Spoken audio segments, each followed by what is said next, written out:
Davis was outspoken. Now I know you're cool with Shawn Porter, but he was like, I don't know where Gervonta's energy came from today, but he said something about like him beating Shawn Porter's ass in sparring, and I think he said something like that due to the fact of he has his podcast and he speaks upon these matchups as well. So I think Gervonta seen something he didn't like. Um, with more clashes of like this type of stuff in the media, does that give you more hope of this fight happening though? Devin and In see, Tank, man, you know all of the stuff, man. I don't follow none of that stuff. I didn't know Shawn and Gervonta Davis got into it. they I don't know, sparred. man. They It sparred. seemed it seemed like Got I ready don't know. for Bud. Yeah, I don't know what happened, so I can't really speak on it. But just But just I just to just hear the don't think media like Devin and Tank are gonna fight. I just no. don't. I don't. No, I don't. Not no time soon because Devin's dad is a smart guy. He got his son this far. He he's not gonna compromise the weight for Tank, so he can shrink down. Tank clip him. Then what?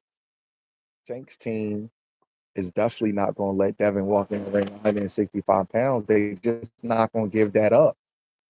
You know what I mean? This is what I'm trying to talk about, bro. Like I feel like with more of this stuff in the media happening, this fight has hope. There's Well, light. listen, I don't want to be the person to stop the fight. I'm not that important. I'm really No, not. you're not I the can't only make this. coach. You're not the only coach.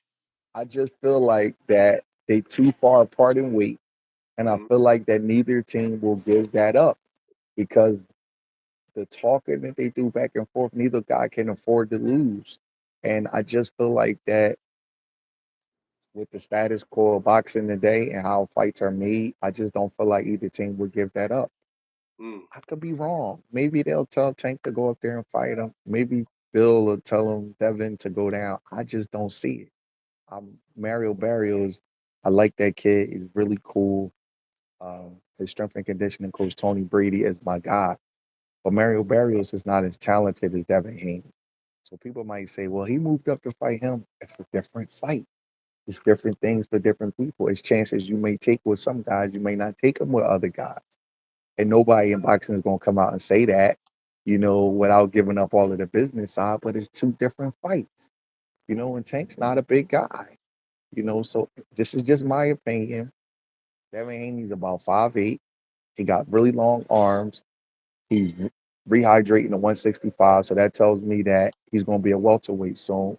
I just don't think that Gervonta Davis's brain trust, the people that have moved his career brilliantly all of this time, is the highest paid non-heavyweight in boxing. He's taken what 150 fight versus the guy Pedraza many years ago. That was 7 years ago, right? So he hasn't been taking fights as the underdog. He hasn't had to. Nobody's making him fight Matias or Russell. He didn't fight Loma. He don't have to take them kind of fights, and there's nothing wrong with that. I'm not saying anything. I love Gervonta Davis as a fighter. I never met him. I think he is the truth. I really do. I think he's one of the 10 best fighters in the world. But it's nothing that's happened in his career that's going to make me believe that they will fight Devin Haney right now. And I don't think it has nothing to do with Gervonta Davis. I just think that in today's boxing, that fight is really not worth it. When you got a kid that's making the kind of money he's making, why would you take that chance? I think he would probably fight anybody if he could. But he don't. It's more than one person that makes these decisions. And everything that I've seen in today's boxing, that kind of fight doesn't get made right this second. Now, if they get a little older, sure, they might can meet somewhere down the road for big money. But right now, I just can't see it. Listen, Pacquiao Mayweather, we talked about it from 2008 to 2015. I'm not trying to be funny. We talked about Wilder and Joshua for the last 5 years, and it still haven't been made. It's just different in today's boxing. And then once you understand the business, you just understand it. Like, all right, like it is what it is. Like if we were saying Tank and Shakur, I'd be like, okay, they both at 135. Shakur's not that big of a guy.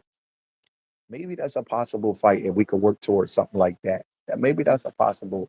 But for Tank to move up against a guy equally skilled, that's a little bigger than him, Again, I don't, not nothing against Tank. Tank probably a fight Mike Tyson if he could, but I just don't know if his people would allow it because he's not the only one making sacrifices. He got a whole team around him that's making sacrifices and investing.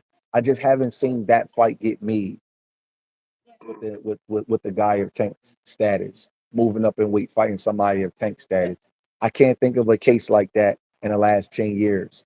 You know what I mean? Like Earl and Terrence, they didn't move up. They was in the same weight division. And it took them 6 years to fight. mm. You know what I'm saying? And they was in the same exact weight division the whole time, undefeated. Took them 6 years to fight. So I could just think of many more cases of these kind of fights. They just haven't happened in this era. And I just don't expect it to start with them two guys, especially when they're not in the same weight division. Devin moving up and then looking, and then then everybody talking about the rehydration to 165 against Prograis is like, all right, like I think that kind of messed up the vibe of the fight. If he'd have stayed at 135, I think it could have been possible. But now at 140, somebody's gonna have to make a huge concession on weight. And I can't see Devin Haney, on the other hand, after just having a life and death struggle with Lomachenko and then feeling better at 140, move back to 135 to face a big puncher and Tank. That wouldn't make no sense. Mm. Both sides, I have a legitimate argument like, who's gonna give it up? I know if I was on either team, I wouldn't give it up because whoever gives that up is probably going to be the person that lose the fight. To be honest with you, whoever gives that up, you know what I mean. That's a close fight, That's how close and the fight whoever, is. yeah, whoever give that up. I mean, if I was Tank, I wouldn't let that dude come in the ring 165 on me, and I'm a lightweight. You know what I'm saying? I wouldn't. And if I was Devin and I walked around as big as he do, I wouldn't go down to 135 no more. But I So think it's like, that's how the conversation started on Twitter. You can check it out when we're done. It was like, oh, I sparred Shawn Porter at 100 over 147. So me fighting Devin Haney at it's why would I be scared? Because the fans, oh, he's right into the fans. okay, listen. All right. Well, if he down with it, then that's cool.